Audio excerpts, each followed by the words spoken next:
Good morning, everyone. I am Christian Apok, and I'm going to report the Chapter 5 Rehabilitation Programs. The Volunteer Provision Aid, or the BPA, it is a system of a response to a provision of law under the Section 28 and the Presidential Decree 968 as amended that mandates the development of citizens of a good repute and probity to assist the provision officer in the supervision of the provisioners. Under Executive Order Number 468 signed by President Gloria Macapagal Arroyo on October 10, 2005, the minimum use of community resources through the volunteers as an urgent necessity. So, when you say aid, it is a voluntary or voluntary or nag-assist sila and also an advisor. So kani siya gi kuan ni siya gi o gibuhat ni siya ng presidential decree na former President Gloria Macapagal Arroyo ka it's because ang mga provisionary ani during those times kay nagataas naga-apply provision nagataas nya tapos atong mga provision officer kay dili na nila makaya ang volume sa mga provisioner. So kani siya ang purpose ani kay para mas mapadali ang trabaho sa atong mga provision officer kay tungod na pwede mag-volunteer ang mga citizens na naay good reputes. So when you say good reputes kay mo ni sila ang mga naay mga good character sa ato community. Like example, ang mga teacher, ang mga pastor, ang mga priest, and other professionals na mga respetado na mga tao kay para at least man lang kung ma-encounter nila ang mga provisioner kay ilaha man ang i-assist sila man ang mo help na para mas dili na sila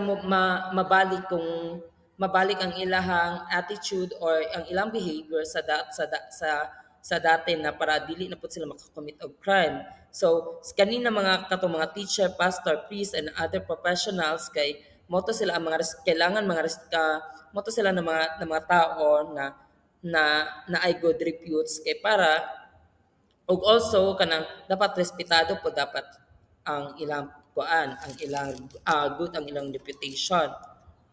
Then the purpose of rehabilitation and treatment, the PPA clients are classified into three supervisions category. And the number one is the minimum supervision. Client classified with minimum supervision are required to report to the provision officer once a month.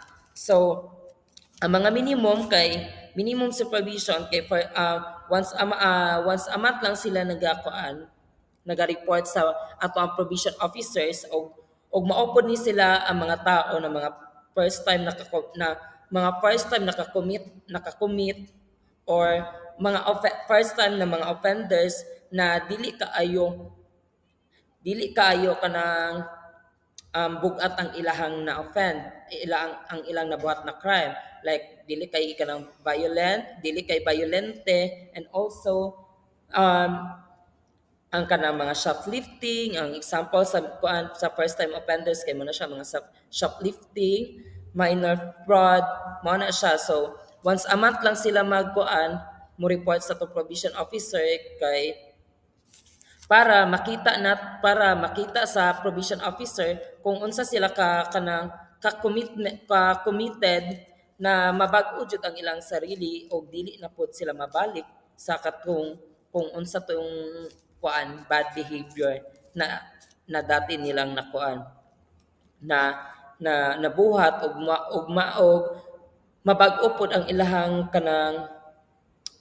mabago pod ang ilang image sa community. So, the second one is the medium supervision. those are required to report at least twice a month. So mao ni sila ang mga individual who have committed of non-violence crimes but have certain risk factors such as history of substance abuse, financial stability, or criminal records.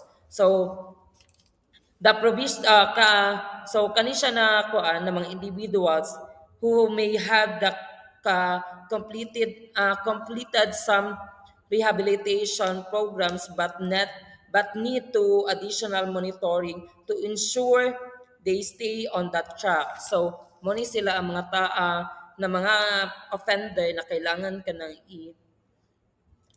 jud sa kanang tutukan pa jud og kanang taman-taman kay para dili sila kanang malayo sa kuan sa track kung asa dapat ilahang way or ang ilang dalan na pag-atuan. And also required nila mo attend og mga counseling, mga treatment and mga community services para di na jud siya mo na to kung ingon para dili jud sila mabalik kung unsa to ilang mga bad behaviors na na-commit sa previous nila na life. And the third one is the maximum supervision for client who are required to report more than twice per month. So muni sila ang mga individuals with a criminal history, particularly those with violence offenses or repeat offenders. So muni sila ang mga tao na kanang pabalik-balik na lang na ginakommit nila ang crimes kay because murag paan ba kanang habit na nila na kanang mo commit og crimes kay tungod kanang nakuha na jud nila murag kuan na nila kanang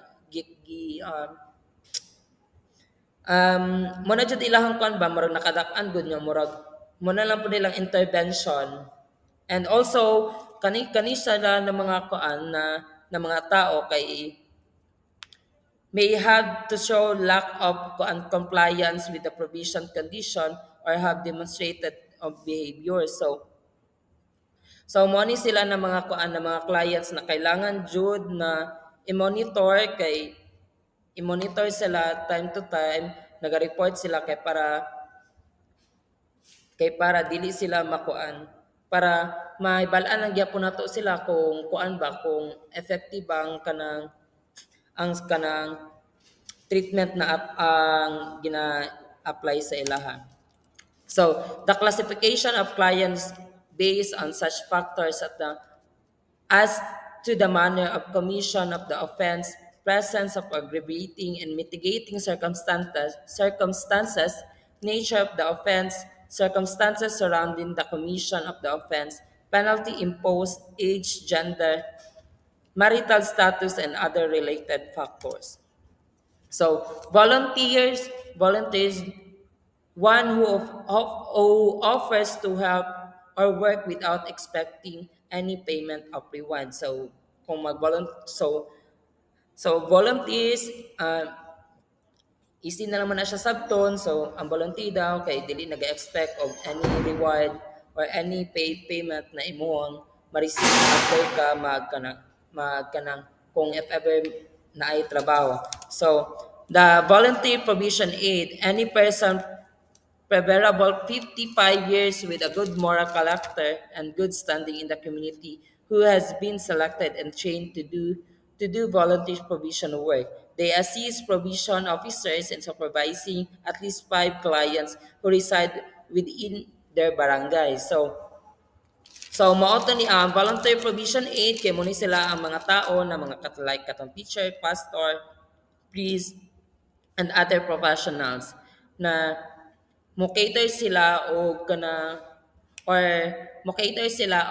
5 ka mga clients na para ilang matabangan og ilang ma-assist. I think that would be all. Thank you.